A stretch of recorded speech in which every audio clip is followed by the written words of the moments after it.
তোমাদের হচ্ছে DC to DC কনভার্টারের ইন্ট্রোডাকশনটা আমি দেখাইছি, অ্যাপ্লিকেশন গুলো তোমরা পড়ে নেওয়ার কথা।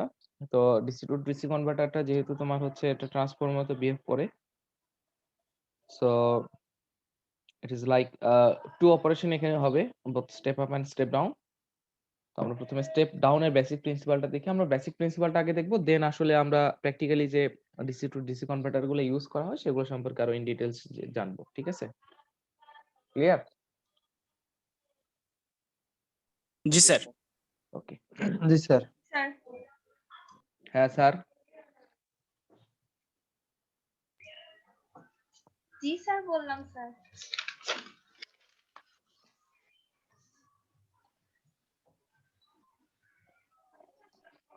সো এটা হচ্ছে তোমার বেসিক স্টেপ ডাউন প্রিন্সিপালের স্ট্রাকচার। সো যেটা হবে যে লোডের অ্যাক্রসে একটা সাপ্লাই কানেক্টেড থাকবে এবং তার মাঝখানে in between there will be switch. এটা আসলে আমরা সুইচ বলতে বুঝাচ্ছি semiconductor base switch, that can be BJT, that can be MOSFET, that can be IGBT. So এই সেমিকন্ডাক্টর সুইচটাকে আমরা কন্ট্রোল করব মিন্স আমরা এখানে পালস অ্যাপ্লাই করে অন অফ করব এবং অ্যাকর্ডিংস টু দ্যাট আমরা আউটপুট ভোল্টেজটা পাবো, আউটপুট কারেন্ট পাবো এবং সেটা আমরা পরে ফার্দার মোড অ্যানালাইসিস করতেছি। ঠিক আছে? সো अगेन স্টেপ ডাউন কনভার্টারের প্রিন্সিপাল যেটা আছে, বেসিক প্রিন্সিপাল, এটা স্ট্রাকচারটা হচ্ছে there will be a switch in series with supply voltage as well as the load। হ্যাঁ, এটার মাঝখানে একটা সুইচ থাকবে যেটাকে আমরা অন অফ করব, কন্ট্রোল করব। তো এটার আসলে ডিসি টু ডিসি কনভার্টারের মোড অফ অপারেশন আমরা দুইটা ধরে নিই। মোড 1 অপারেশন যেটা বলি যে সুইচটা আমার অন থাকবে, the switch will remain on. আর মোড 2 বলতে আমরা যেটা বোঝাই যে switch will be remain off. ঠিক আছে? আমি চলো তোমাদের একটু ড্রয়িং এর হেল্প নিই, তাহলে তোমাদের ক্লিয়ার হবে হয়তো অনেকেই। So we are placing A switch across the load and the supply। ঠিক আছে? আর যেহেতু DC DC converter, the supply voltage will be eventually DC। So এটাকে ভিএস লিখতে পারো, সোর্স ভোল্টেজ এটাকে ভিডিএস লিখতে পারো, কোনো সমস্যা নাই। আর আমরা এই লোডের অ্যাক্রসে যেটাকে আমরা আর বলতেছি বা আরএল বলতেছি, এটার অ্যাক্রসে আমরা প্লাস মাইনাস ভি নট ওয়েভফর্মটা দেখবো, আমরা আউটপুটটা দেখবো কেমন আসে। আর যেটা বললাম এই সুইচটা অবশ্যই তোমার সেমিকন্ডাক্টর বেস সুইচ হবে, যেটা আসলে তুমি কোনো ইলেকট্রিক্যাল সিগন্যাল এখানে সেন্ড করে you will control the switch. সুইচের কি কন্ট্রোল করবা? সুইচটা কতক্ষণ অন থাকবে বা কতক্ষণ অফ থাকবে, অ্যাসোসিয়েটেড জিনিসগুলো। ঠিক আছে? সো আমরা একটু ওয়েভফর্ম গুলো ড্র যদি করি, চলো একটু। সো যেহেতু আমাদের input voltage DC, so it will be straight DC. বোঝা যায় এটা? জি স্যার, বোঝা যায়। Okay fine. দেন আমরা সুইচে কিছু পালস অ্যাপ্লাই করব। পালস তো বুঝো তোমরা, পালস বা পালস ট্রেন বা পিডব্লিউএম সিগন্যাল বুঝো কি? এটা হবে একটা স্টেট পর্যন্ত হাই থাকবে, একটা পর্যন্ত লো থাকবে, দেন আবার হাই। সিগন্যাল না? হ্যাঁ, সিগন্যাল। আবার হাই থাকবে, আবার লো থাকবে, লাইক দিস। ঠিক আছে? এটা হচ্ছে তার টোটাল টাইম পিরিয়ড, যেটাকে আমরা বলতেছি টি। টাইম পিরিয়ড তো বুঝো তোমরা নাকি? জি স্যার। টাইম পিরিয়ড কি জিনিস? স্যার একটা পূর্ণ সাইকেল সম্পূর্ণ করতে যতটুকু সময় লাগে। এখানে পূর্ণ সাইকেল হইছে? Half cycle sir. স্যার টি টাইমটা তো পূর্ণ সাইকেলই হয়েছে, হাই আর লো দিয়ে। পূর্ণ সাইকেল এটাকে বলে।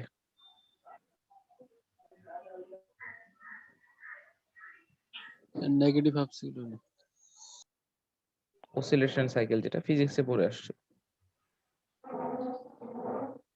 এটার সাথে মিলে? তোমরা সিগন্যাল পড়ছো না, সিগন্যাল সিস্টেম 7 সেমিস্টারে? জি স্যার। জি স্যার। ক্লাসিফিকেশন অফ সিগন্যালস পড়ানো ছিল সেখানে, like continuous time signal, sir. Discrete signal, random signal, deterministic signal, periodic signal, aperiodic signal, energy signal, power signal পড়ছো এগুলা? জি স্যার। ফাইন। সো সেখানে পিরিয়ডিক সিগন্যালের ডেফিনিশন কি পড়ছো? স্যার নির্দিষ্ট সময় অন্তর অন্তর ওটা রিপিট হয়। নির্দিষ্ট সময় পর পর যদি কোনো সিগন্যাল রিপিট হয় সেটাকে আমরা পিরিয়ডিক সিগন্যাল বলি। যদি সিগন্যালটা পিরিয়ডিক হয় তাহলে সেটার টাইম পিরিয়ড থাকে, বা যেটাকে আমরা বাংলায় পর্যায়কাল বলি বা ফান্ডামেন্টাল টাইম পিরিয়ড বলি। ওকে? আর যদি সিগন্যালটা অ্যাপিরিয়ডিক হয় তাহলে সেটা টাইম পিরিয়ড থাকে না। সো ইন দ্যাট কেস এখানে একটু খেয়াল করে দেখো, এটা হচ্ছে যে এটা তুমি আসলে পূর্ণ সাইকেলের ডেফিনিশন দিতে পারবা না এইভাবে। পূর্ণ সাইকেল বলতে আমরা সাধারণত বুঝি there will be a positive and negative. এটা সাধারণত অসিলেটরি সাইন ওয়েভ বা কজ ওয়েভের ক্ষেত্রে এটা অ্যাপ্লাই করা হয়, and this is a pure physics term. তো আমরা ইলেকট্রিক্যাল ইঞ্জিনিয়ারিং এ আমরা ফিজিক্স টার্মটা থেকে একটু সরে আসবো। সরে এসে আমরা যেটা বলবো যে আমরা দেখবো যে কোনো সিগন্যাল আসলে পিরিয়ডিক কিনা। If it is periodic then it will have a fundamental time period যেটাকে আমরা টি বলি। ঠিক আছে? আর যদি পিরিয়ডিক না হয় তাহলে টাইম পিরিয়ড থাকবে না। সো এটার আর এটার ডেফিনিশনটা অনেক ক্লোজ হবে। খেয়াল করে দেখো এখানেও নির্দিষ্ট সময় পর পর একই সিগন্যাল রিপিট হচ্ছে। So this is again A periodic signal, তাই না? সো যে সময় পর পর সিগন্যালটা রিপিট হয় সেটাকে আমরা টাইম পিরিয়ড টি বলি। এই ডেফিনিশন দেওয়াটা তোমাদের জন্য একটু সেফ পূর্ণ সাইকেল থেকে। পূর্ণ সাইকেলে গেলে অনেক ক্যাচালের মধ্যে পড়ে যাবে। ওকে? সো এখানেও দেখো এখানে এই সিগন্যালটা পজিটিভ শুরু হয়েছে, then it comes to a zero, then again it goes back to high again. So eventually এটাকে আমরা পিরিয়ডিক সিগন্যাল বলবো। আর যেহেতু এটা একটা পিরিয়ডিক সিগন্যাল সো সেহেতু এটার একটা টাইম পিরিয়ড থাকবে এবং সেই টাইম পিরিয়ডটা হবে যে সময় পর পর সিগন্যালটা রিপিট হচ্ছে, হুইচ ইজ অ্যাকচুয়ালি হিয়ার। এই সময় পর পর যেহেতু সিগন্যালটা রিপিট হচ্ছে এইজন্য এই সময়টাকে আমরা টাইম পিরিয়ড বলবো। ক্লিয়ার কথাটা? বুঝছো না জি বুঝো স্যার। নাই? স্যার সো ডেফিনিশনটা টাইম পিরিয়ডের ডেফিনিশনটা জি একটু স্যার, মডিফাই বুঝছি। করে মনে রাখো। তাহলে একটু সুবিধা হবে। Like half wave full wave রেকটিফায়ারের ক্ষেত্রে এই জিনিসগুলো আসলে তোমরা এক্সপ্লিসিটলি এক্সপ্লেইন করতে পারবা। পূর্ণ সাইকেলের ক্ষেত্রে এগুলো এক্সপ্লেইন করতে পারবে না ওই ডেফিনিশনটা দিয়ে, ভেজালে পড়ে যাবে। ওকে? ক্লিয়ার? জি স্যার। কারো কোশ্চেন আছে? না স্যার। তো চলো আমরা দুইটা মোড অফ অপারেশন দেখি। এটাকে আমরা বলবো মোড 1। মোড 1 মানে সুইচটা যখন আমার অন থাকবে। তো আমরা এখানে ধরে নিচ্ছি যে সুইচে যখন একটা হাই সিগন্যাল তুমি প্রেরণ করবা the switch will remain on. সুইচটা যখন আমার জিরো সিগন্যালে আসবে তখন সুইচ উইল বি অফ, যেটাকে আমরা মোড 2 বলতেছি। তো টোটাল টাইম পিরিয়ডে আমরা সেমিকন্ডাক্টরের যে সুইচটা বা টোটাল আমার কনভার্টারের অপারেশনটাকে আমরা দুইটা স্প্লিট করতেছি।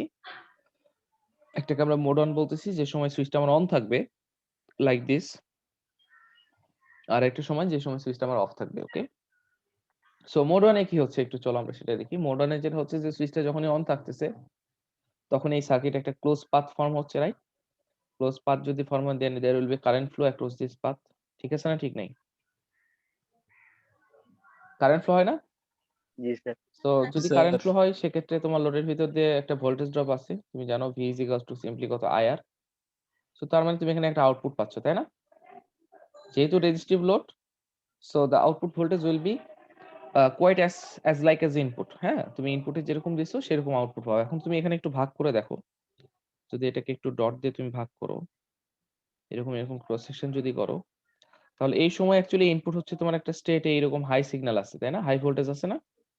একটা স্টেট ডিসি আছে, তাই না? ঠিক আছে না ঠিক নাই? জি স্যার। তাহলে এটাই আমি কি পাবো? আউটপুটে পাবো। কথা কি বুঝছো? জি স্যার। Okay fine. সো এখন ম্যাগনিটিউডটা কত হবে? ম্যাগনিটিউডটা হচ্ছে যে আমরা এখানে ধরে নিচ্ছি যে আমাদের সুইচটা আইডিয়াল।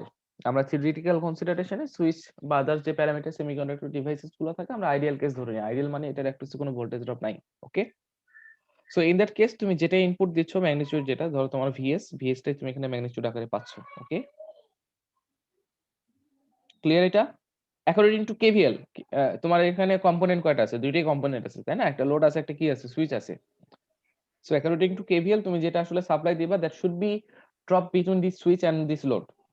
সরলসাপটা হিসাব। তুমি এখানে যেটা সাপ্লাই দিবা এটা দুইটা ভাগেই ভাগ হওয়ার সম্ভাবনা আছে, একটা সুইচে আর একটা কি লোডে। তো সুইচটাকে আমরা আইডিয়াল সুইচ বলতেছি। আইডিয়াল সুইচ মানে এর কিছু কোনো ভোল্টেজ ড্রপ নাই। সো ইন দ্যাট কেস তাহলে তুমি এখানে যেটা দিচ্ছ 10 ভোল্ট বা 9 ভোল্ট বা 8 ভোল্ট যেটাই দিচ্ছ না কেন সেটার ম্যাগনিটিউডটা পুরোটাই তুমি এখানে আউটপুটে পাবা যখন আসলে তোমার কনভার্টারটা মোড 1 এ অপারেট করতেছে বা সুইচটা অন থাকতেছে তখন। ঠিক আছে? বুঝছো না বুঝো নাই? জি স্যার, বুঝছি। জি স্যার। ফাইন। তারপরে মোড 2 যখন আসতেছে, মোড 2 মিন্স অ্যাকচুয়ালি তোমার সুইচটা কি অবস্থায় থাকতেছে বলো তো? সুইচটা ওপেন থাকতেছে, তাই না? সো জি ওপেন স্যার। যদি থাকে তাহলে সার্কিটটা কি ওপেন সার্কিট হলো না? জি স্যার। কারেন্ট ফ্লো হবে, না স্যার। না ভোল্টেজ ড্রপ স্যার। পাবা, আউটপুট ভোল্টেজ পাবা? না স্যার। পাবা না। না স্যার। তার মানে এই মোড 2 সময়ে গিয়ে তোমার আউটপুট ভোল্টেজের পরিমাণটা কি হয়ে যাচ্ছে? It is becoming zero. ঠিক আছে না ঠিক নাই? জি স্যার। আবার যখন মোড 1 আসছে তখন আবার তুমি কি পাচ্ছ? যেহেতু সুইচটা অন হচ্ছে you will get output and the magnitude of that period of output will be equivalent to the input voltage, যেহেতু তোমরা কনসিডার করে নিচ্ছ the switch is ideal. Okay? জি দেন স্যার। আবার যখন মোড 2 আসবে তখন এরকম জিরো হয়ে যাবে। ঠিক আছে না ঠিক নাই? সো ফাইনালি এইটা হলো তোমার আউটপুট ভোল্টেজ। এখন এই আউটপুট ভোল্টেজ বোর্ড দেখে আমাকে কেউ বলতে পারবা যেটা আসলে ভোল্টেজ কমতেছে না বাড়তেছে? আমরা অপারেশন পড়ছি কি স্টেপ ডাউন, তাই না? সো স্টেপ ডাউন মিন্স আসলে কি হওয়ার কথা যে এখানে আউটপুটে যে ডিসি ভোল্টেজের মানটা হবে that should B lower than the input voltage. এখান থেকেও তোমরা বুঝতে পারো, কিভাবে বুঝতে পারো খেয়াল করে দেখো। As it is not a continuous signal, একটা একটা ডিসকন্টিনিউটি ভাগ আছে, এই জন্য তুমি সিম্পলি অ্যাভারেজ করতে পারো। তো খেয়াল করে দেখো এখানে 10 ভোল্ট আছে, এখানে 0 ভোল্ট আছে। ফর এক্সাম্পল জাস্ট থিওরিটিক্যাল কনসেপ্টের জন্য এখানে 10 আছে, এখানে 0 আছে, তাই না? তাহলে অ্যাভারেজ কত হবে? 10 প্লাস 0 ডিভাইডেড বাই 2 এরকম হওয়ার কথা তো নাকি? নরমাল সেন্সে তোমরা অ্যাভারেজ কি করো? যদিও এখানে জি স্যার। ম্যাথমেটিক্যাল একটু ডিফারেন্ট আসবে, বাট নরমাল সেন্সে তোমরা অ্যাভারেজটা কি করো? অ্যাভারেজটা কিভাবে করো? দুইটা যোগ করে 2 দিয়ে দুইটা ভাগ যোগ দিই। করে ডিভাইডেড বাই 2 করো, তাই না? তো তুমি টোটাল টাইম পিরিয়ডের জন্য খেয়াল করে দেখো, এই টোটাল টাইম পিরিয়ডের জন্য ধরো তোমার এই যে তোমার তোমার টোটাল টাইম পিরিয়ড সময় আছে, হ্যাঁ তাই না? এই টোটাল টাইম পিরিয়ড সময়ে তোমার ইনপুট ভোল্টেজের মানটা কিন্তু 10ই থাকতেছে। For example let's consider VS is equals to 10 volt. 10 volt তুমি দিছো, তাই না? তাহলে এই টোটাল সময় ধরে ডিসি যেহেতু সময় সাপেক্ষে পরিবর্তন হয় না, তার মানে তুমি যে সময় চিন্তা করো না কেন সেই সময় এটার ম্যাগনিটিউডটা কত থাকে? 10ই থাকে। ঠিক আছে না ঠিক নাই? এখন তুমি যদি এই টোটাল টাইম পিরিয়ড পর্যন্ত তুমি যদি এটার এভারেজও করো, তারপর তুমি দেখবে যে এটার এভারেজের মান কত থাকে? 10ই থাকে। 10 প্লাস 10 ডিভাইডেড বাই 2 মানে 10। বাট আমরা আউটপুট ভোল্টেজের এভারেজ ডিসিটা যখন ক্যালকুলেট করছি, ওয়েভফর্ম থেকে যখন আমরা বুঝতেছি, তখন আমরা এটা ক্লিয়ারলি একটা আন্ডারস্ট্যান্ডিং পাচ্ছি যে এখানে একটা সময় আউটপুট আমার আছে, একটা সময় আউটপুট আমার নাই। সো ইভেনচুয়ালি তুমি যদি এভারেজ করো, that average value should be lower than 10 voltage. ঠিক আছে না ঠিক নাই? লাইক ধরো এখানে ভিএস এর মান কত তোমার? 10। এই সময়ে তোমার মান কত? 0। তাহলে টাইম পিরিয়ডে টোটাল একটা পিরিয়ডে তুমি যদি এভারেজ ডিসি ভোল্টেজ এখান থেকে বের করতে চাও, it should be like 10 plus 0 divided by কত? 2। তার মানে কত হয়? 5 ভোল্টেজ হয় না? Right. ঠিক আছে না ঠিক নাই? স্যার। জি স্যার। তাহলে 5 ভোল্টেজটা 10 ভোল্টেজের থেকে কি বড় নাকি ছোট? অবশ্যই ছোট। ছোট। সো আমরা যেহেতু স্টেপ ডাউন পড়ছি, স্টেপ ডাউনের প্রিন্সিপালটা কি হওয়া উচিত? যে output voltage the output voltage should be lower than the input voltage, isn't it?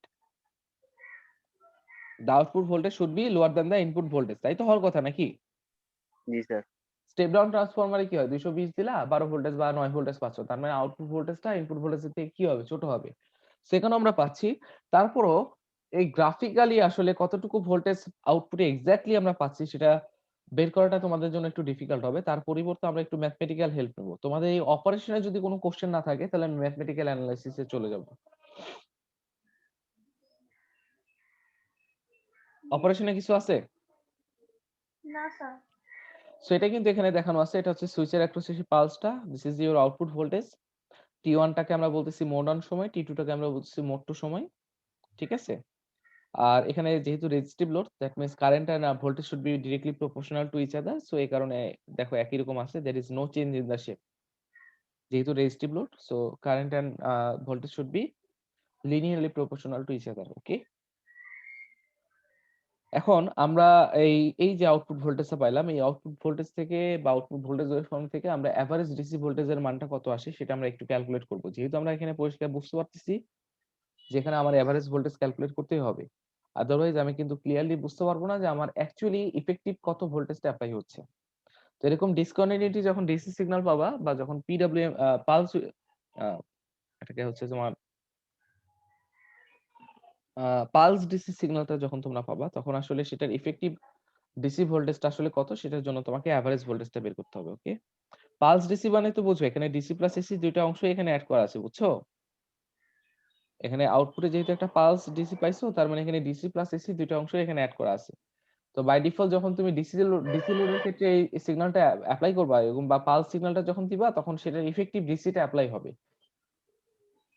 ধরো তুমি একটা লাইটের অ্যাক্রোসিস দিছো, একটা ডিসি লাইটের অ্যাক্রোসিস দিছো, তাই না? তো ডিসি লাইটের ইন্টেনসিটিটা কত হবে বা কতটুকু লাইট এমিট করবে বা ইলুমিনেট করবে, এটা আসলে ডিপেন্ড করবে যে কতটুকু ইফেক্টিভ ভোল্টেজ ওখানে অ্যাপ্লাই হয়েছে, কতটুকু ইফেক্টিভ ডিসি ভোল্টেজটা ওখানে অ্যাপ্লাই হয়েছে। এখন তুমি যদি এটার পরিবর্তে AC voltage AC lamp use করো, সেক্ষেত্রে তোমার ওখানে ইফেক্টিভ আরএমএস ভোল্টেজটা কত আছে সেটা অ্যাপ্লাই হবে, লাইক দিস।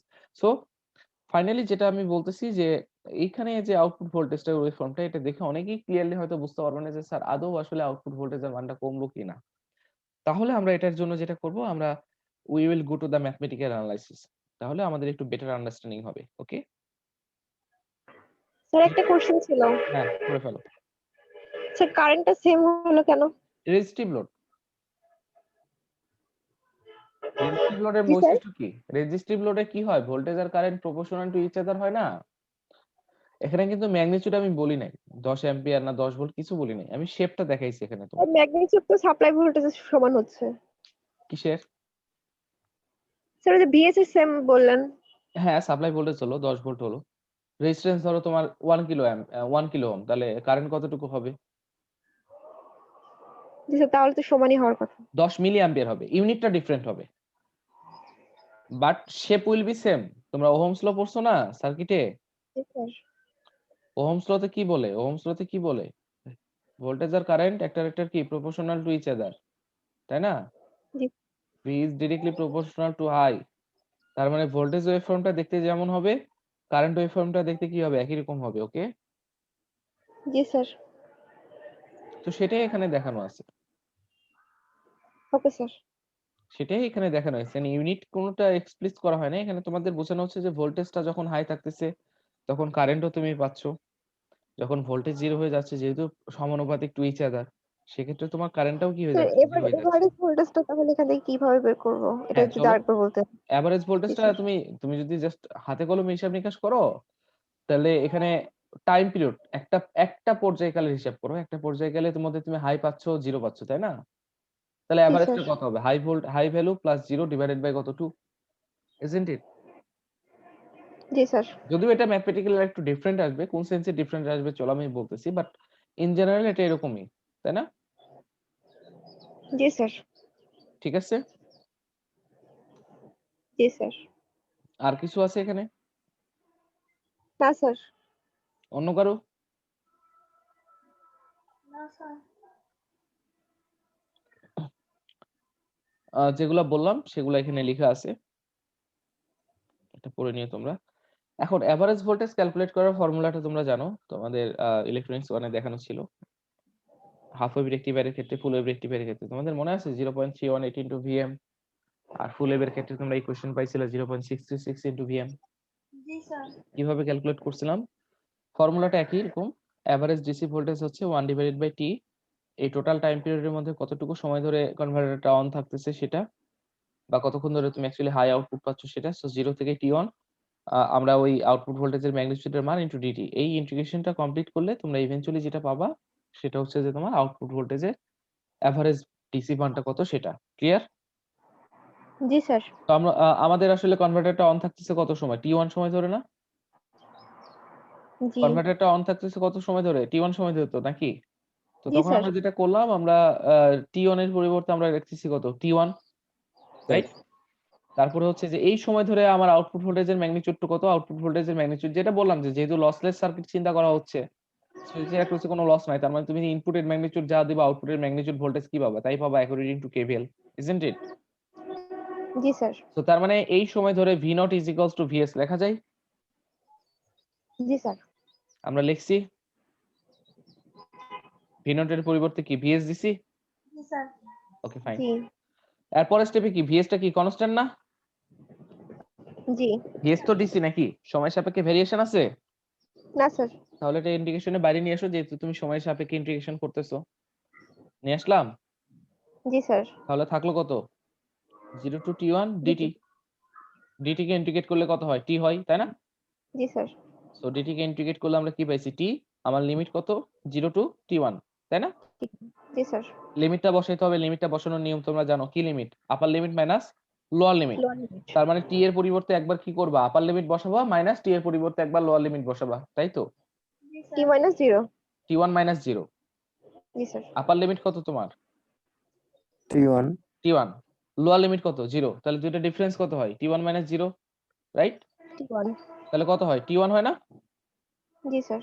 আচ্ছা এটাকে আরেকটু রিশাফল করে লিখি, ধরো আমি এভাবে লিখতেছি যে VS into টি1 divided by T, একই কথা না, দেখো তো জি স্যার। লেখা যায়? যাই স্যার। Okay fine. এখন এই টি1 ডিভাইডেড বাই টিটাকে আমরা লিখতেছি কে, কেটাকে আসলে বলা হচ্ছে ডিউটি সাইকেল। ডিউটি সাইকেল কি তোমরা জানো? ডিউটি সাইকেল না স্যার। জানতাম বাট এখন মনে পড়তেছে না।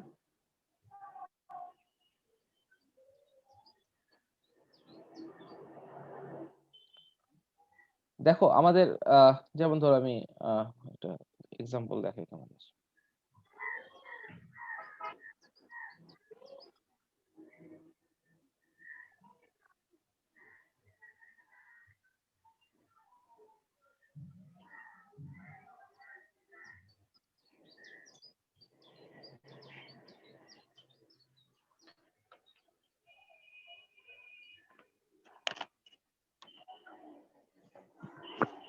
তোমরা ইলেকট্রনিক্স 2 তে ডিউটি সাইকেল পড়ে আসার কথা, টাইমার 555 আইসিতে পড়ছো? জি স্যার পড়ছিলাম, স্যার কিন্তু পড়ছিলাম। এখন মনে নেই। খাই ফেলছো? জি স্যার। কংগ্রেচুলেশন। চলো এখানে ধরো আমি 3টা পালস আঁকাইছি, 3টা পালসের প্রপার্টিজ একটা থেকে ডিফারেন্ট না? দেখো তো। জি স্যার।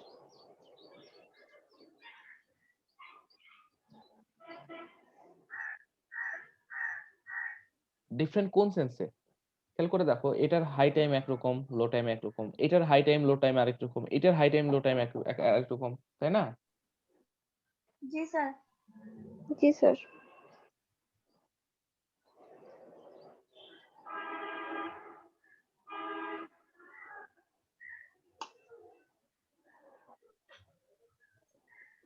সো যেটা বলছিলাম যে তোমার ডিফারেন্ট ডিফারেন্ট পালস থাকতে পারে, different different pulse, different different frequency, তাই না? অনেক পালসের হাই টাইম একরকম, অনেক পালসের লো টাইম আরেক রকম। সো এগুলো সবই কিন্তু ভেরিয়েবল। তো তাহলে আমরা আমরা তখন যেটা বুঝলাম যে প্রত্যেকটা পালসে, যেমন আমি যদি বলি যে এটার high time 1 second, low time 1 second, আবার আমাকে যদি এখানে বলতে হয় এটার হাই টাইম হচ্ছে যে for example 6 millisecond, low time হয়তো 12 মিলি সেকেন্ড, এটার হয়তো উল্টাটা, এটা ধরো হাই টাইম হয়তো তোমার 10 সেকেন্ড, লো টাইম হয়তো 12 সেকেন্ড। তো ডিফারেন্ট পালসকে তুমি যদি অ্যাবসলিউট ভ্যালু দিয়ে প্রকাশ করতে যাও, তাহলে দেখবা যে প্রত্যেকটা পালসের জন্য তোমার ডেডিকেটেডলি ভেজাল লাগতেছে, আলাদা আলাদা করে এক্সপ্রেস করা লাগতেছে, ঠিক আছে? তো তার পরিবর্তে আমরা আরেকটা অন্য অন্য হিসেবে আসছি। অন্য হিসাবটা কি? তখন আমরা চিন্তা করলাম যে না, আমরা পালসটাকে, আমার ছেলে চিল্লাইতেছে।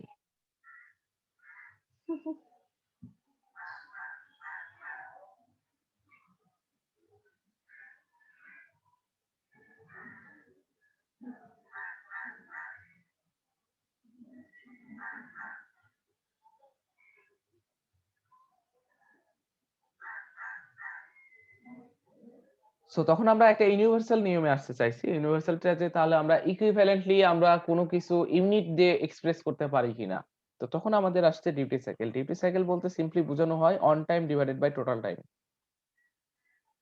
কথা বুঝছো? ডিউটি সাইকেলকে আমরা বলি simply on time divided by total time, on time divided by total time.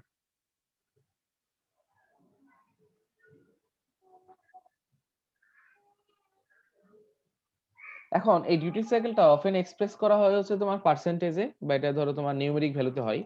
যেমন ধরো আমি একটু সহজভাবে বুঝাই দিচ্ছি। যেমন ধরো একটা ডিউটি সাইকেল, আমি তোমাকে বললাম যে একটা পালসের ডিউটি সাইকেল হচ্ছে 50%। তো তুমি এই কথাটা দিয়ে কি বুঝবে জানো? তুমি এই কথাটা বুঝবা যে টোটাল সময়ের মধ্যে 50 ভাগ সময় ধরে পালসটা হাই আছে, বাকি 50 ভাগ সময় ধরে পালসটা কি আছে, লো আছে। আমি তোমাকে বললাম ডিউটি সাইকেল আরেকবার 70%। রিপিট করেন। আমি বললাম যে তোমার ডিউটি সাইকেল 70%। তো এটা দিয়ে আসলে তুমি কি বুঝবা যে টোটাল টাইমের, বা ওই যে পালসের যে টাইম পিরিয়ডটা আছে, সেই টোটাল টাইম পিরিয়ডের 70% সময় ধরে পালসটা হাই আছে, বাকি 30% ধরে কি আছে, লো আছে। সিমিলারলি আমি যদি বলি ডিউটি সাইকেল 10%, এটার মানে দাঁড়ায় টোটাল টাইম পিরিয়ডের 10% সময় ধরে আমার কি আছে, পালসটা হাই আছে, বাকি 90% সময় ধরে পালসটা কি আছে, লো আছে। খেয়াল করে দেখো আমি কিছু সুবিধা পাইছি না? সুবিধাটা হচ্ছে যে আমি simply in terms of percentage দিলেই কেউ একজন আমার পালস সম্পর্কে কিন্তু একটা ক্লিয়ার আইডিয়া পাবে। আমি যদি এভাবে বলি হাই আছে 1 সেকেন্ড, লো আছে 5 সেকেন্ড, তার জন্য বুঝতে যতটা ডিফিকাল্ট হবে, আমি যদি এভাবে বলি যে ডিউটি সাইকেল হচ্ছে 10%, তার জন্য বা 20%, তার জন্য পালস সম্পর্কে ক্লিয়ার আইডিয়া পাওয়াটা পরিষ্কার। তো এই জন্য আসলে এখানে ডিউটি সাইকেল অ্যাকচুয়ালি পালসের ইন্টারনাল প্রপার্টিজ, এটা পালসকে এক্সপ্রেস করার জন্য আমরা ইউজ করি। এবং এটা ডেফিনেশনটা হচ্ছে যে তোমার অন টাইম বা পালসের হাই টাইমটাকে তুমি যদি টাইম পিরিয়ড বা টোটাল টাইম দিয়ে ভাগ দাও, সেটা তাহলে তুমি পাবে ডিউটি সাইকেল। এটা এখানে দুই ভাবে তাহলে পালসের যেটা দেওয়া থাকবে যে 10% বা যে পার্সেন্টেজটা উল্লেখ থাকবে সেটাই হচ্ছে যে আমার মানে ইয়া ছিল, কি বলে, হাই টাইম ছিল। হাই টাইম টোটাল সময়ের অতটুকু অংশ হাই ছিল। হাই ছিল। আচ্ছা, বাকি অংশ হচ্ছে লো ছিল। তুমি তো ফ্রিকোয়েন্সি জানো, পালসের ফ্রিকোয়েন্সি জানো অবভিয়াসলি, প্রত্যেকটা সিগন্যালের ফ্রিকোয়েন্সি আমরা জানি, তাই জানি না? জি স্যার। তো ফ্রিকোয়েন্সি জানা মানে টোটাল টাইম পিরিয়ডটাও জানি। জি স্যার। টোটাল টাইম পিরিয়ড যদি আমি জানি, তাহলে ইভেন্চুয়ালি আমি তো কত সময় হাই থাকতেছে, কত সময় লো থাকতেছে, এটা কেউ যদি পার্সেন্টেজে প্রকাশ না করে তোমার যদি নিউমেরিক ভ্যালুতেও প্রকাশ করতে চায়, আমরা তো ইজিলি ক্যালকুলেট করতে পারতেছি না? জি স্যার। সুবিধাটা কোথায় হচ্ছে? সুবিধাটা হচ্ছে যে বারবার মুখে আমার ফেনা তোলা লাগতেছে না, 1 সেকেন্ড 2 সেকেন্ড 5 সেকেন্ড 10 সেকেন্ড এরকম ফেনা তুলতে হচ্ছে না। আমি সিম্পলি একটা টার্ম দিয়ে আমি এক্সপ্রেস করতে পারতেছি যে এই পালসের কতটুকু সময় ধরে হাই থাকতেছে, কতটুকু সময় ধরে সে লো থাকতেছে, ইজন্ট ইট? জি স্যার। কথা কি ক্লিয়ার এটা সবার? হ্যাঁ স্যার। জি আর স্যার এই ক্লিয়ার। ডিউটি সাইকেলের মানটা হয় সাধারণত 0 থেকে 1 এর মধ্যে। তুমি নিউমেরিক ভ্যালু যদি করো 0 থেকে 1 এর মধ্যে, বা এটা তুমি বলতে পারো 0 থেকে 100% এর মধ্যে, ওকে? বাট এটা কখনো 0 হবে না, কখনো 1 ও হবে না, বা 0 হবে না 100% ও হবে না, ঠিক আছে? 0 থেকে বড় হবে, সবসময় 1 এর থেকে ছোট হবে, ক্লিয়ার? জি স্যার। তার মানে ডিউটি সাইকেলের মান কিন্তু সবসময় 1 এর থেকে ছোট হচ্ছে, ইজন্ট ইট? আচ্ছা, 0 কেন হবে না আর 1 কেন হবে না, চলো আমি বলতেছি।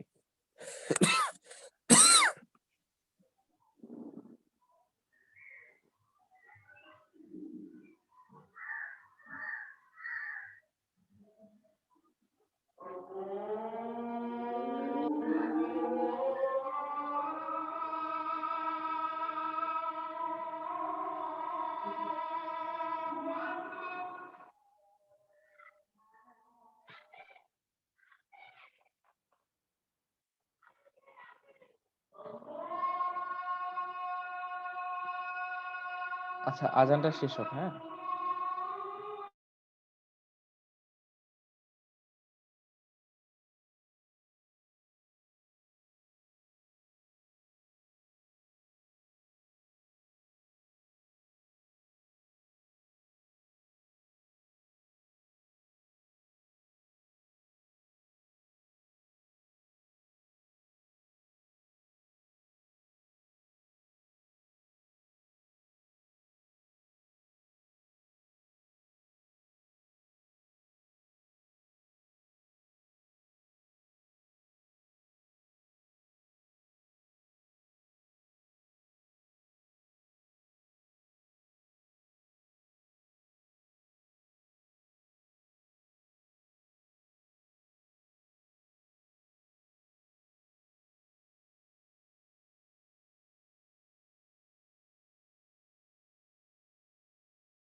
আচ্ছা, খেয়াল করে দেখো ইকুয়েশন অনুযায়ী তোমার কোনো পালসের ডিউটি সাইকেল 0 হওয়ার জন্য অন টাইমের পরিমাণটা 0 হইতে হবে, তাই না?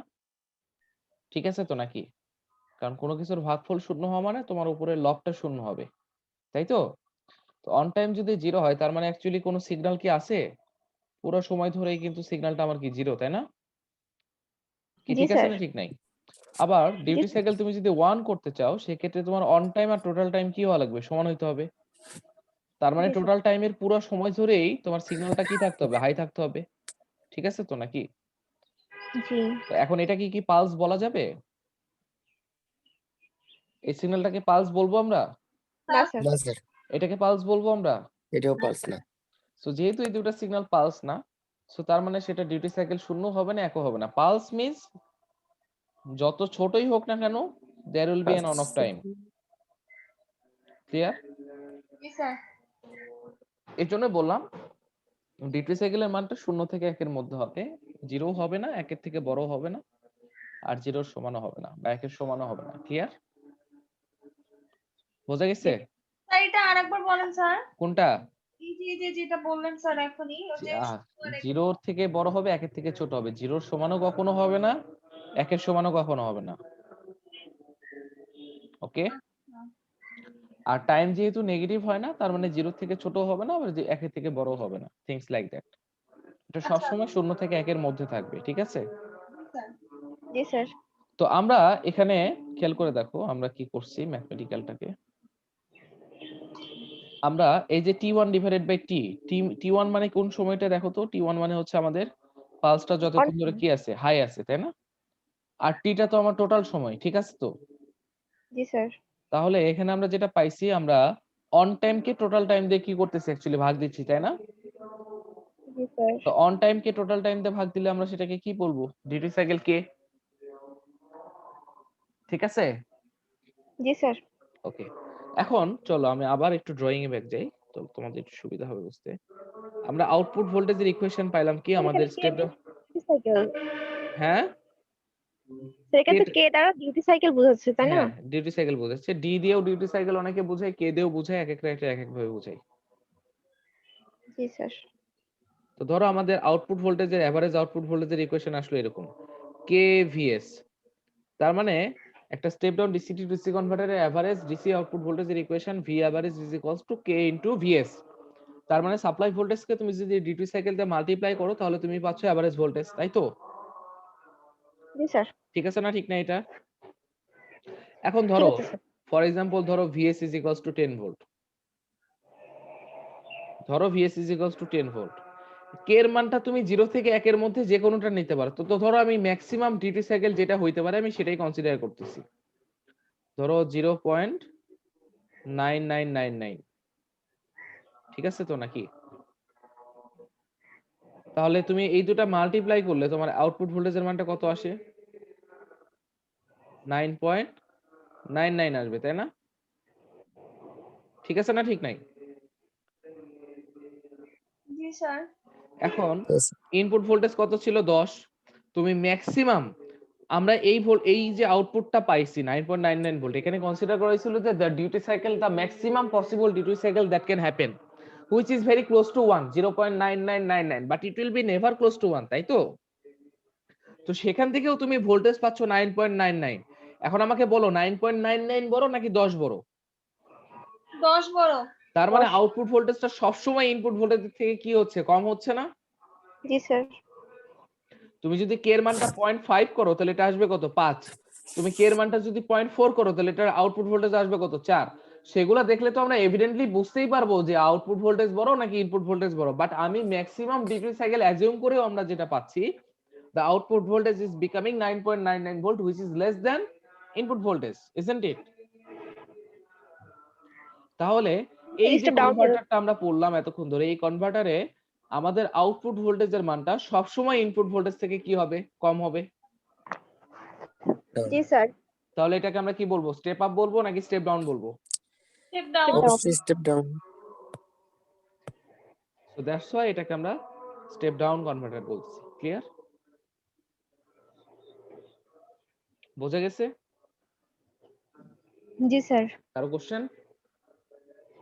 না স্যার। কনফার্ম? জি স্যার। আগাবো? হ্যাঁ স্যার। গুড। জি স্যার আগান। এখন আমরা যে আউটপুট ভোল্টেজটা পাইলাম এটা আসলে পালস ডিসি টাইপ নেচার, তাই না? পালস ডিসি মানে আমরা যেটা বললাম যে এর ভিতরে ডিসি অংশটুকু আছে, আবার কি অংশ আছে, এসি অংশটুকু আছে, তাই তো? তো এখানে জি। ডিসি অংশটুকু বলতে ইফেক্টিভ ডিসি কতটুকু, যেটাকে আমরা এভারেজ ডিসি বলি। এভারেজ ডিসি অলরেডি আমরা ক্যালকুলেট করে ফেলছি। এখন এসি অংশটুকু কত আছে সেটা যদি আমরা বের করতে চাই ফার্দার মোর, তাহলে সেটা হবে আমাদের আরএমএস ভোল্টেজ। ওকে, আরএমএস বলতে অ্যাকচুয়ালি বোঝানো হয় the effective out AC quantity that may present in a waveform. Okay, clear এটা? তাহলে আমরা একটু আরএমএস কতটুকু সেটাও একটু দেখি। চলো, আরএমএস আর এই এভারেজের ফর্মুলাটা শুধু একই রকম, শুধুমাত্র স্কয়ার হবে আর রুট ওভার হবে, যেহেতু রুট মিন স্কয়ার আছে। ঠিক আছে, এই ফর্মুলাটাও তোমাদের দেখানো ছিল ইলেকট্রনিক্স 1 এ। জি স্যার। সো জাস্ট সেই ফর্মুলা বসাইলা। এটা হচ্ছে যে এভারেজের থেকে যেহেতু রুট মিন স্কয়ার আছে, একটা রুট থাকবে একটা স্কয়ার থাকবে। টু দি পাওয়ার হাফ মানে আসলে বোঝায় সেটা রুট ওভার, আর স্কয়ার তো থাকবেই। তো সেটা যদি তোমরা এখানে সলভ করো তাহলে তোমরা এটা তো করে নিতে পারবা নাকি? পারবা না এটা? জি স্যার পারবো। দেখো জি এটা স্যার just পারবো। কিছু না, আগেরটার মতো 0 থেকে T1, T1 এর জায়গায় হবে কত T1, আর V নট এর পরিবর্তে VS বসা হবে VS স্কয়ার। এখন VS স্কয়ার মানে স্টিল এটা তো টাইমের সাথে কোনো সম্পর্ক নাই, আছে? এটা তখন ইন্টিগ্রেশনে কি আসবে, বাইরে আসলো, VS স্কয়ার আসলো। এতটুকুকে ইন্টিগ্রেট করলে কি হয়, T1 হয়, তোমরা অলরেডি জানো, তাই না? T1 ডিভাইডেড বাই T টাকে আবার কি লিখতে পারো, K। সো আলটিমেটলি তোমার আসছে VS square into K root over. তো আলটিমেটলি রুট ওভারটা তুমি যদি ভেঙে দাও তাহলে VS স্কয়ারের রুট ওভার হবে কত, VS, আর K রুট ওভার হলো কি, root over of K। So finally আসছে VS root over of K। Okay, clear? জি স্যার। জি স্যার। এটা করে নিবা তোমরা, অসুবিধা নাই, ইন্টিগ্রেশন আচ্ছা। সহজ। তারপর আমি বললাম এরপরে হচ্ছে যে তোমাদের ইনপুট পাওয়ার আউটপুট পাওয়ারের কিছু ইকুয়েশন আছে। এটা ইনপুট পাওয়ারের ইকুয়েশন দেওয়া হচ্ছে, বা পাওয়ার আমরা কিভাবে ক্যালকুলেট করব। সো এটাও তোমরা জানো, পাওয়ারের ফর্মুলা দিবা, যেহেতু আমরা এভারেজ আউটপুট ডিসি পাওয়ারের চিন্তা করতেছি। পাওয়ার মানে সিম্পলি ভোল্টেজ ইনটু কারেন্ট, এবং সেটাকে ইন্টিগ্রেট করলেই হয়ে যাবে। সো তোমরা এটাও পারবা, পারবা না দেখো তো? স্যার এক মিনিট একটু দেখে নিই। ভি নটটা তো আউটপুট এভারেজ ভোল্টেজ থাকলোই। আই কি, আই মানে এবার কি, output voltage by current resistance না? আই ইজ জি equals to sir. V divided by R, সেটা এখানে বসাই দিছি, হইছে? জি স্যার। তাহলে এটা আসলো কত, V nought square divided by কত, আর। ঠিক আছে না, ঠিক আছে তো নাকি? জি স্যার। ভি নট মানে আবার কত, VS square, right? So ultimately এটা সলভ করলে আসে VS square divided by R into K. Okay, জি স্যার। আচ্ছা নেক্সট টপিক যেটা আছে effective input resistance. Okay fine, আমি আবার একটু ড্রয়িং করি, তোমাদের সুবিধা হবে।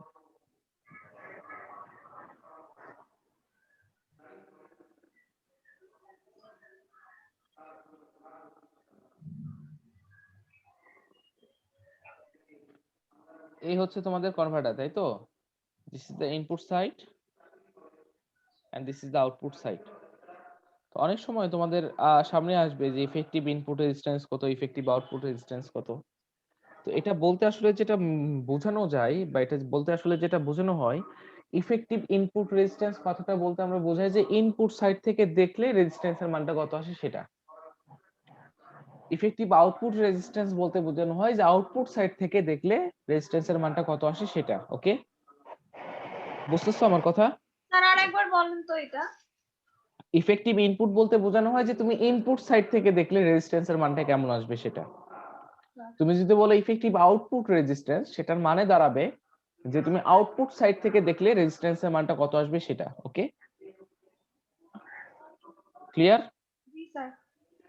এখন তুমি যদি ইফেক্টিভ আউটপুট রেজিস্ট্যান্স চিন্তা করো, তার মানে আউটপুট সাইড থেকে দেখলে রেজিস্ট্যান্স কেমন দেখাবে? তো এখানে তো লোড রেজিস্ট্যান্স যা আছে সেটাই আসবে, তাই না? এটা ছাড়া অন্য কিছু দেখতে পারবো আমরা? না স্যার। না স্যার। তার মানে effective output resistance is equals two simply তোমার লোড রেজিস্ট্যান্স আরএল বা আর, যেটাই বল না কেন। ওকে, কিন্তু তুমি যখন ইফেক্টিভ ইনপুট রেজিস্ট্যান্স থেকে দেখবা, ইফেক্টিভ ইনপুট রেজিস্ট্যান্সে কি কি আসবে? একটা সুইচ তুমি এখানে দেখতে পারবা। তুমি এই সাইড থেকে দেখলে কি কি দেখবা? তোমার একটা সুইচ দেখতে পারবা, একটা রেজিস্ট্যান্স দেখতে পারবা, তাই না? জি তার স্যার। মানে তোমার ইফেক্টিভ ইনপুট রেজিস্ট্যান্স এমন হবে যেটার সাথে সুইচেরও সম্পর্ক আছে, আবার যেটার সাথে তোমার লোডেরও সম্পর্ক আছে, তাই তো? জি স্যার। তো এটা আমরা কিভাবে ক্যালকুলেট করি চলো দেখি। এখন তুমি যদি এখানে সুইচের রেজিস্ট্যান্সের মানটা যদি জানতা, ফর এক্সাম্পল ধরো এখানে লোড রেজিস্ট্যান্স 10 ওহম, ধরে নাও লোড রেজিস্ট্যান্সের মানটা হচ্ছে 10 ওহম, আমি তোমাকে বলে দিলাম ওকে ফাইন, তুমি যে এখানে সুইচটা ব্যবহার করছো সেই সুইচের রেজিস্ট্যান্স হচ্ছে 2 ওহম, তাহলে তুমি তো দেখতে পাচ্ছ এই দুটো সিরিজ আছে, তাহলে effective resistance would have been কত, 10 প্লাস 2 কত, 12, তাই না? ক্লিয়ার না? ক্লিয়ার না? জি স্যার। Clear sir. তুমি এই সাইড থেকে দেখলে তুমি কাকে কাকে দেখবা? এটাকেও দেখবা, এটাকেও দেখবা, তাই না? স্যার। এই দুটো কিভাবে কানেক্টেড আছে? সিরিজে স্যার এই দুটো কিভাবে কানেক্টেড আছে, সিরিজে না প্যারালালে? সিরিজে স্যার। সিরিজে, তাহলে তাদের রেজিস্ট্যান্সের মানটা সিম্পলি যোগ হওয়ার কথা, তাই তো? স্যার কিন্তু নরমালি আমরা সুইচের রেজিস্ট্যান্সের মানটা জানি না, এই প্রপার্টিসটা নরমালি দেওয়া হয় না। তাহলে উপায় কি স্যার? তাহলে ইফেক্টিভ ইনপুট রেজিস্ট্যান্স বের করার উপায় কি? চলো আমরা উপায় দেখি। ওকে, আচ্ছা স্যার। আরেকটা উপায় আছে। উপায়টা হচ্ছে যে ধরো এখানে ইনপুট ভোল্টেজ হচ্ছে তোমার ভিএস, তাই না? ঠিক আছে তো নাকি? জি স্যার। কনভার্টারটা ধরো অন আছে, সোর্স থেকে যে কারেন্টটা বের হচ্ছে সেটাকে আমরা বললাম আইএস, তাই না? ঠিক আছে না ঠিক নাই? জি স্যার। আচ্ছা, এখানে যে কারেন্ট ফ্লোটা হবে সেটা কিন্তু হবে শুধুমাত্র লোড রেজিস্ট্যান্সের জন্য, তাই তো? কিন্তু এখানে যে কারেন্ট ফ্লোটা হবে সেটা কিন্তু লোড রেজিস্ট্যান্স এবং সুইচিং রেজিস্ট্যান্স দুটোর জন্যই ইফেক্ট পড়বে, পড়বে না? জি স্যার। আচ্ছা, তুমি যদি ইনপুট সোর্সের মান জানো, ইনপুট কারেন্টের যদি মান জানো, তাহলে ইনপুট রেজিস্ট্যান্স কি হবে? Input resistance simply I is equals to কি R is equals to V divided by কি I করা যায় না? VS divided by কি IS করা যায়? জি স্যার যাই। যায় তো নাকি? হ্যাঁ স্যার। আচ্ছা ফাইন। এখন খেয়াল করে দেখো, এই IS আর I নট, I নট বলতে বোঝাচ্ছে আমরা লোড কারেন্টটা, ওকে? I নট is equals to load current, এবং সেটা সমান সমান লেখা যাচ্ছে কত? সেটা সমান সমান লেখা যাচ্ছে হচ্ছে average DC voltage divided by R, ঠিক আছে? মানে simply voltage, effective voltage divided by resistance, তাই তো? এখন খেয়াল করে দেখো, এটা সিম্পলি একটা সিরিজ সার্কিট আছে না? এখানে কোনো ব্রাঞ্চ পাইছো, আলাদা কোনো প্যারালাল ব্রাঞ্চ আছে? হ্যাঁ স্যার। যদি না থাকে তাহলে এই সুইচটা যখন অন থাকবে তখন এই সোর্স কারেন্ট আর আউটপুট লোড কারেন্ট কি একই হওয়ার কথা না? কারণ আমরা কি জানি সিরিজে কারেন্ট কি থাকে, সমান। সমান থাকে, তাই তো? তাহলে আমরা লিখতে পারি যে IS is equals to I not, লেখা যায়? হ্যাঁ স্যার। জি স্যার। যায় না? যায় না? জি স্যার। যায়। এখন I নট সমান সমান আমরা কি জানি, V এভারেজ ডিভাইডেড বাই কত আর, তাই না? হ্যাঁ স্যার। আবার একটু আগে এভারেজ ভোল্টেজের একটা ইকুয়েশন আমরা ক্যালকুলেট করছি, কি ছিল সেটা? এভারেজ ভোল্টেজ কত পাইছি আমরা? কেভিএস। কেভিএস পাইছি না? তাহলে জি স্যার। ইকুয়েশনটা কি দাঁড়াচ্ছে? কেভিএস ডিভাইডেড বাই কত আর দাঁড়াচ্ছে, জি রাইট? স্যার। তাহলে আরআই ইজ ইকুয়ালস টু কি লেখা যাচ্ছে? দেখো আরআই ইজ ইকুয়ালস টু কি লেখা যাচ্ছে, উপরে তো ভিএস থাকলো, তাই না? আর আইএস এর পরিবর্তে কি লিখতে পারতেছো? এই অংশটুকু লেখা যাচ্ছে কেভিএস ডিভাইডেড বাই আর, লেখা যায়? যায় না? যায় না? স্যার কিভাবে স্যার? একটু জায়গা গুলায় ফেলছি স্যার। I0 ইকুয়াল টু ওই যে আহ, ওই ক্যালকুলেশনটা স্যার আরেকবার। এখানকার কারেন্ট কত? এখানকার ইফেক্টিভ ভোল্টেজ বাই রেজিস্ট্যান্স না? জি স্যার। ইফেক্টিভ ভোল্টেজ কত? ডিসি এর এভারেজ ডিসি, হ্যাঁ। তাহলে voltage average DC divided by resistance হলো। জি। এভারেজ ডিসির সাথে ইনপুট ভোল্টেজের সম্পর্ক কি? কেভিএস আচ্ছা। বের করছি আমরা, জি স্যার। তো সেটা বসিয়ে দিলাম আর কি, আচ্ছা আচ্ছা। ওকে? হ্যাঁ হ্যাঁ হ্যাঁ। এখন এইটা যদি আমি এই ইকুয়েশনে পুট করি তাহলে ভিএস ডিভাইডেড বাই কেভিএস আর আরটা ভাগ আছে, তাহলে উপরে কি গুণ হবে না? জি হবে স্যার। না? হবে না? জি স্যার। তাহলে এখানে ভিএস কি হচ্ছে, কাটাকাটি যাচ্ছে, থাকতেছে কত তোমার? আর ডিভাইডেড বাই কে থাকে। হ্যাঁ স্যার। এখন দেখো ইফেক্টিভ, আমি যেটা বলছিলাম যে ইফেক্টিভ ইনপুট রেজিস্ট্যান্সের সাথে এখানে কার কার সম্পর্ক থাকার কথা? লোডের রেজিস্ট্যান্সের সম্পর্ক থাকবে, আবার সুইচের সম্পর্ক থাকবে, তাই না? একটু ইকুয়েশন দেখো, একটু ইকুয়েশনে এই যে আর পাইছো, এই আর এর সাথে কার সম্পর্ক? লোডের সম্পর্ক, ঠিক আছে না ঠিক নাই? হুম হুম হুম। আর কে এর সঙ্গে কার সম্পর্ক সুইচে। হইছে? তাহলে ইকুয়েশনে কি দুইটারই ইফেক্ট আছে? জি স্যার জি স্যার তাহলে আমার ইফেক্টিভ ইনপুট রেজিস্ট্যান্স বের করা ঠিক আছে, which is equals to কত পাইছো? R divided by K, isn't it? বোঝা গেছে? জি স্যার কারো কোশ্চেন আছে? এটা এখানে করা আছে দেখো।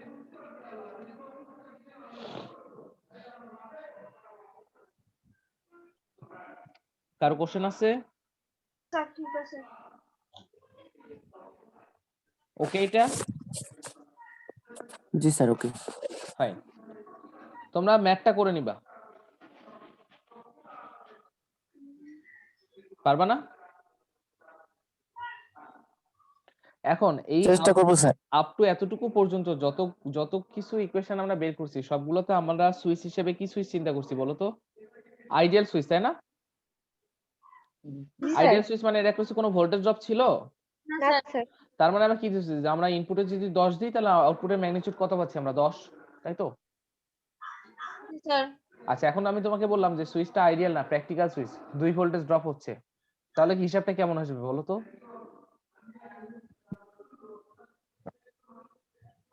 স্যার আউটপুটে তখন তো তাহলে ভোল্টেজ স্যার সুইচের এখানে ভোল্টেজ ড্রপ পাইতাম। পাইতা, তাহলে আউটপুটে কত পাইতা? 2 ভোল্ট কমে যেত। 2 ভোল্ট কমে যেত, তার মানে 10 মাইনাস 2 মানে কত? 8, তাই তো? জি স্যার। আচ্ছা, তাহলে ইকুয়েশনে কি কি চেঞ্জ আসতো বলো তো? এখানে পাইছো কত? ভিএস মাইনাস কে, সরি এখানে ভিএস ইনটু কে পাইছো না? তাহলে এই ইকুয়েশনটা কিভাবে মডিফাই হতো একটু বলো তো? এখানে ভিএস থেকে তাহলে কি সুইচের ভোল্টেজ ড্রপটা কি করতা? বাদ দিতে না? অবশ্যই স্যার। তাহলে ভিএস মাইনাস সুইচের ড্রপ ইনটু কত কে হইতো, রাইট? ঠিক আছে না ঠিক নাই? এখানে কত আসতো? এখানে কত হতো? এখানেও ভিএস মাইনাস ভিএস সুইচের ড্রপ। মাইনাস সুইচের drop into root over of K, তাই তো? জি স্যার। ইফেক্টিভ ইনপুট রেজিস্ট্যান্সে কোনো চেঞ্জ আসতো? কারণ ইফেক্টিভ ইনপুট রেজিস্ট্যান্সের সাথে কি কোনো ভোল্টেজ ড্রপের কোনো সম্পর্ক আছে? সুইচের কোনো ভোল্টেজ ড্রপ বা ইনপুট ভোল্টেজ আউটপুট ভোল্টেজের সম্পর্ক আছে? না, সিম্পলি আর ডিভাইডেড বাই কে, তার মানে ইকুয়েশনটা আনচেঞ্জ থাকতো। সো এটাই এখানে বলা আছে, এখানে একটা एग्जांपल দেওয়া আছে। Step down DC converter resistive লোডের মান হচ্ছে 10 ওহম, ইনপুট ভোল্টেজের মান 220 ভোল্ট, সুইচিং ভোল্টেজ হচ্ছে তোমার 2 ভোল্ট, সুইচিং ফ্রিকোয়েন্সি 1 কিলোহার্টজ, আর ডিউটি সাইকেল কে এর মানটা বলা হচ্ছে 50% বা 0.5। তোমাকে এই জিনিসগুলা ক্যালকুলেট করতে বলছে, পারবা না? স্যার চেষ্টা করব। তাহলে এটা তোমরা নিজেরা করবা, ঠিক আছে? স্যার না পারলে নেক্সট ক্লাসে করে দিয়েন। ট্রাই করো, এখানে করাই আছে, ট্রাই করো, অবশ্যই। পারবা। আর জি স্যার ডিফিকাল্ট एग्जांपल এখানে নাই। Okay sir. কারো কোশ্চেন? না স্যার আর কোনো কোশ্চেন নাই আজকে আপাতত। স্লাইডটা কি দিবেন স্যার? এটা দিয়ে দেওয়া হয়েছে? হ্যাঁ। দিছি না তোমাদের? তখন তো দুইটা ভিডিও দেখুন স্যার। ম্যাটেরিয়াল দেই নাই? না স্যার না। আচ্ছা দিয়ে দিচ্ছি, সমস্যা নেই।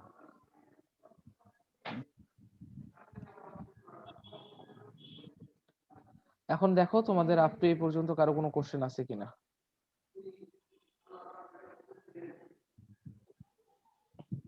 কারো কোশ্চেন আছে? না স্যার। বুঝতেছো? বুঝতেছি স্যার।